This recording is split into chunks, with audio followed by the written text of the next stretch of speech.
Subscribe to our YouTube channel and press the bell icon. Hello friends. After the 5-point agreement reached by the two foreign ministers in Moscow, there's a lull along the activities along the LAC. Is this the lull before the proverbial storm? Or are both sides working out their positions for negotiations for a settlement of the current crisis, and also have a look at the overall boundary question between India and China? The 5-point agreement has got some interesting takeaways. For the first time in Indo-China dialogue in recent years, there's no mention of the term line of actual control. Also, India refrained from mentioning the return to status quo ante in April, based on April 2020. And in the entire reference to the LAC, the new term border areas have been used. In the very first point, both sides agree to draw inspiration from the consensus to maintain peace and tranquility on the border areas reached between the two leaders. This itself indicates that there were fundamental differences.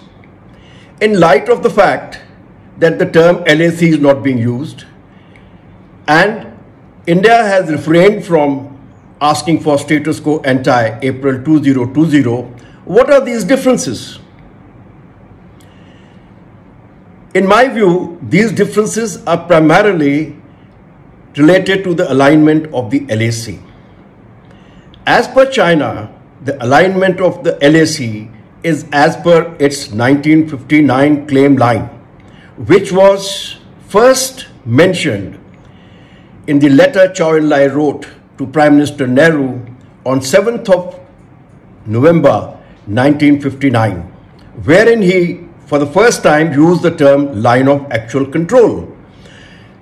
Here he mentioned that China is willing to recognize the so-called McMahon line in the northeast, and in the Ladakh sector we can settle for a kind of an agreement as per the actual positions held by the troops.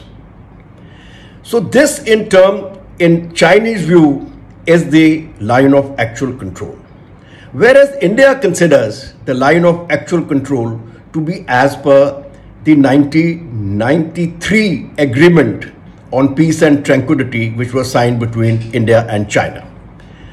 Now, what are the differences on ground? On ground, China had reached most of the areas which it claimed as per the 1959 claim line in 1962. Now, post 1962, during the 20-kilometer withdrawal from the forward line of own troops, etc., there are certain areas where India had moved forward and China was not up to its claim line of 1959.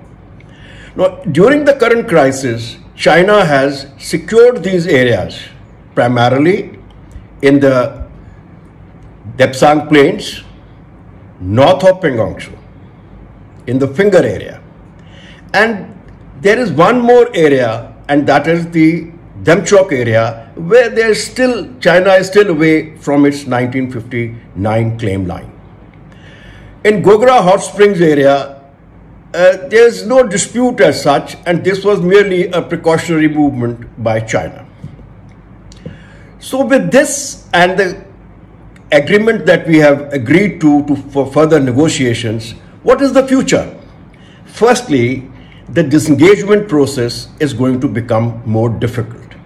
Until now, our reference point was the LAC of 1993.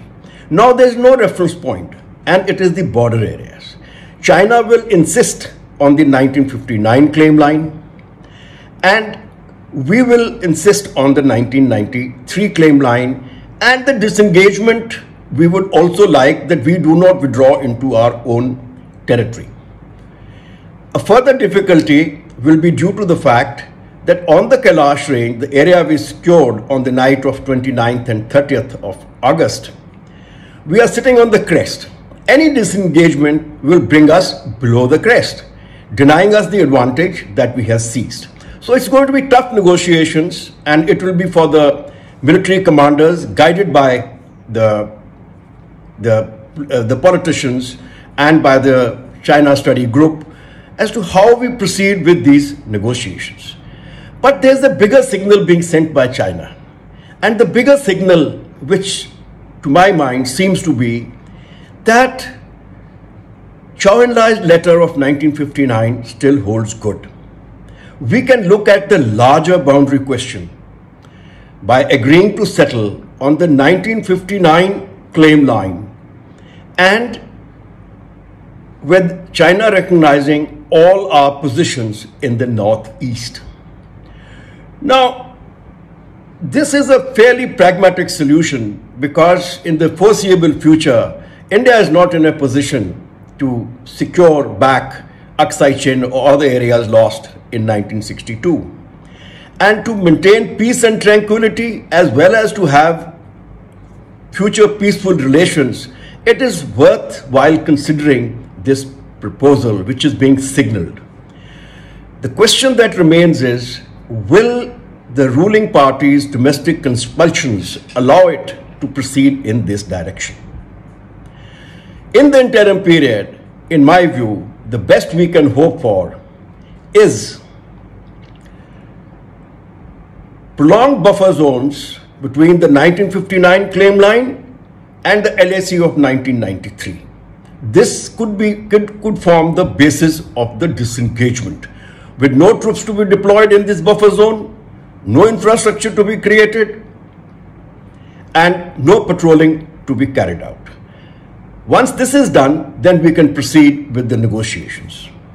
However, I must caution that the negotiations are going to be very tough, and if the diplomatic negotiations fail, then the threat of a limited war will continue to loom large over us.